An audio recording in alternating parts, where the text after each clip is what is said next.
If this is the first time for you to buy watches in Guangzhou, that's the information you need to know. I am a watch factory from China.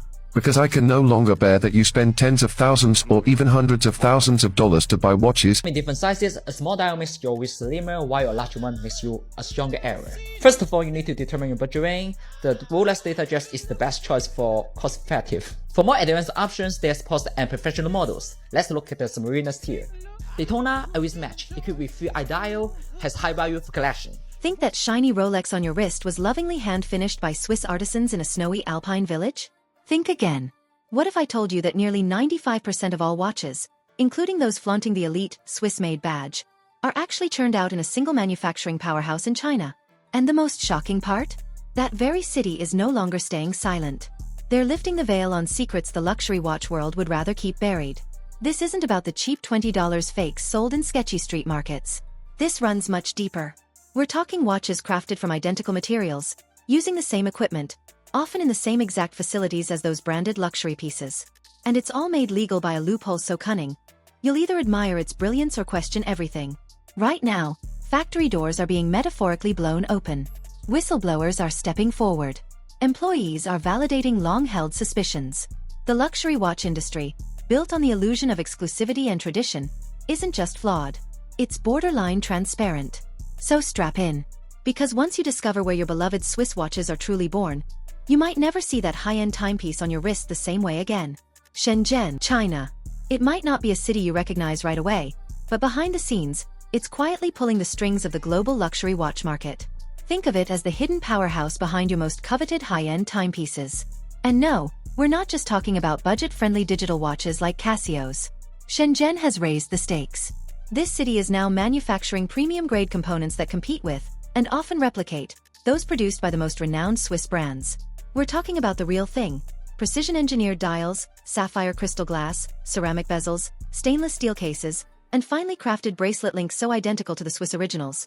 You'd need an expert's eye and a team of certifiers to spot the difference. And here's the twist. They're no longer keeping it under wraps. In fact, they're flaunting it openly. Platforms like TikTok are flooded with factory tours and behind-the-scenes footage, showing tables stacked high with Omega bracelets and Tag Heuer cases, all awaiting the final step, the stamp that reads, Swiss made. One video even features a factory worker grinning as he casually states, "Why bother copying watches? We're already making the real deal." That statement isn't just audacious.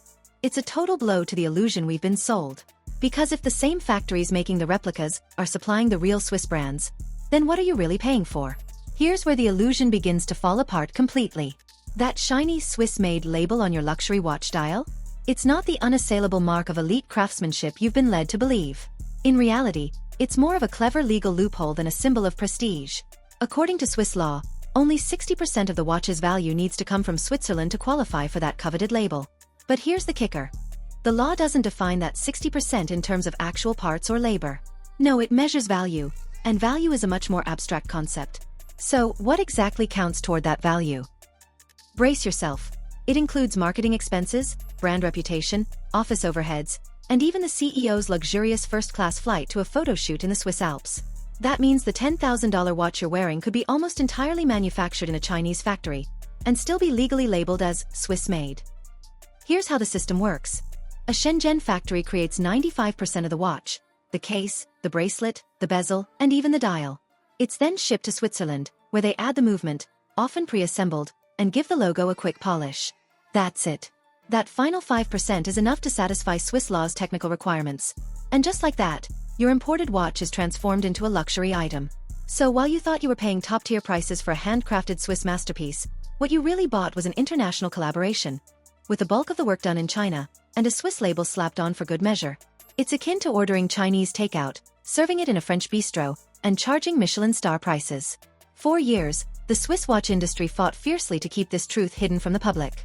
But then came TikTok, and just like that, the carefully constructed facade came crashing down. Social media, especially platforms for short-form video, completely shattered one of luxury manufacturing's best-kept secrets. Now, factory workers and insiders from Shenzhen are going viral, giving the world a glimpse into the true workings behind the scenes. In one jaw-dropping video, stacks of unfinished Rolex cases are seen sitting in perfect rows, waiting to be packed and shipped out. These aren't cheap replicas. They're indistinguishable from the real thing. But the plot thickens even further. One former employee of a renowned Swiss restoration company revealed a bombshell in an interview. Got fired for asking why we were putting $5 Chinese movements into what were supposed to be vintage restorations. Let that sink in for a moment. Watches with Swiss heritage, highly prized for their supposed authenticity, might actually be powered by bargain bin movements straight from Chinese suppliers. Meanwhile, the big names in the industry are starting to feel the heat. Just recently, Rolex made a surprisingly quiet move to slash prices on some of its most iconic models. Submariners, GMT Masters, the kinds of watches that collectors once pursued relentlessly. And it's no accident. These very models have been replicated to perfection in Chinese factories for a fraction of the cost. Every little detail, the engraved crown, the luminous markers, the bezel, has been meticulously duplicated. Could it be just a coincidence that Rolex is suddenly lowering prices on its most cloned models? Not a chance. They're feeling the pressure, and rightfully so. When the underground market can replicate your work so precisely that the difference is almost imperceptible to the naked eye, you're either going to adapt or start sweating. And judging by recent moves, Rolex is definitely sweating. Forget the term fake. That label is outdated. The watch game has shifted. Enter the era of B-grade homages. And these aren't your run-of-the-mill knockoffs. These timepieces are so eerily similar to the originals. It's like they were twins separated at birth. We're talking about almost flawless replicas, made with such meticulous detail that even the most discerning collectors need a second look. How is this possible? According to insiders from within the factories, the magic lies in surplus materials. When major brands like Rolex cancel large orders or switch suppliers, the leftover parts, bezels, cases, dials, don't get tossed. Instead, they find their way into the gray market. The very factories that produce official orders quietly repurpose these exact parts for custom homage watches, sold through discreet channels. And the best part? Getting your hands on one is surprisingly easy. Want a Royal Oak replica? Just take a picture, shoot a message to a supplier on WhatsApp, and within a few weeks, you'll have a custom-built watch delivered to your doorstep for a fraction of the price. No brand logo? No problem. These watches are nearly identical in every respect, except for one thing: they bypass the branding markup. The quality and materials are on par with the originals, but without the hefty price tag for a tiny logo on the dial. Let's dive into the numbers. That gleaming $6,000 Rolex on your wrist? It costs Rolex a mere $1,200 or less to actually make. This includes all the expenses: materials, labor, assembly, and shipping. So, what's the rest of the cost covering?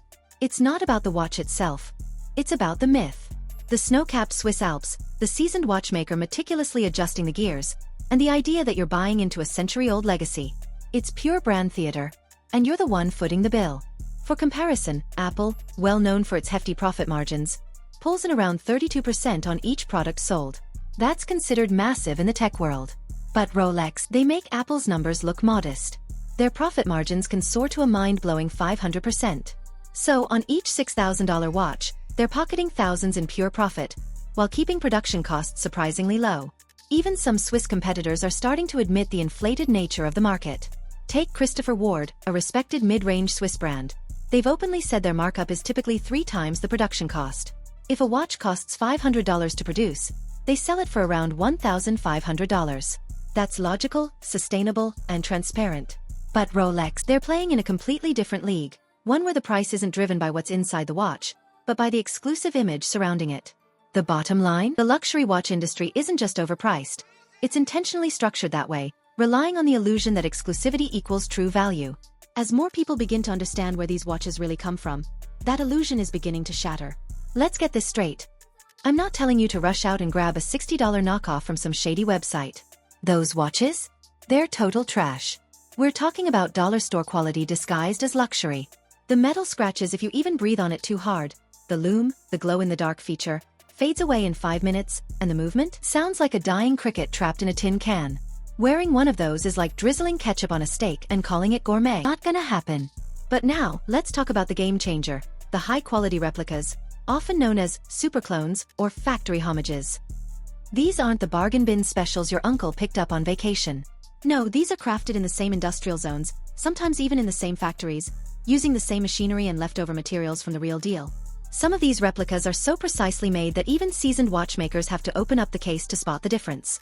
This is where the house of cards begins to crumble. These watches are tearing apart the illusion of luxury. When a $500 homage, made with surgical-grade stainless steel, genuine sapphire crystal, and a Swiss movement, Looks and works nearly identical to your $10,000 Submariner, you can't help but ask, what exactly are you paying for? Is it the craftsmanship? Definitely not. That's almost identical. Is it the performance? Also a no. Some of these replicas actually run better than entry-level Swiss automatics. So what's left? You're paying for the logo. For the emotional hit. For the false idea that your watch is somehow better or different. But here's the kicker. Once you realize the emperor isn't wearing clothes, the whole luxury game feels rigged. So yes, the high-quality replicas aren't just copying, they're flipping the script on the entire luxury narrative, forcing watch enthusiasts to confront an uncomfortable truth. Brand prestige is often just very expensive smoke and mirrors. So the big question, are luxury watches a scam? The short answer is sort of. Here's the thing. When you're buying one of these high-end timepieces, you're not just picking out a precision instrument for telling time. You're buying into a carefully constructed story. It's about legacy, heritage, and that connection to something elite. You're not just investing in a watch.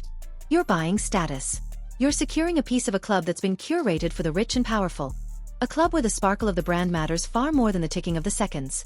But there's a twist in the plot. The factory floor, the place where these timepieces are born, is no longer silent. The curtain has been pulled back, and what we see is a lot less glamorous than what we've been led to believe.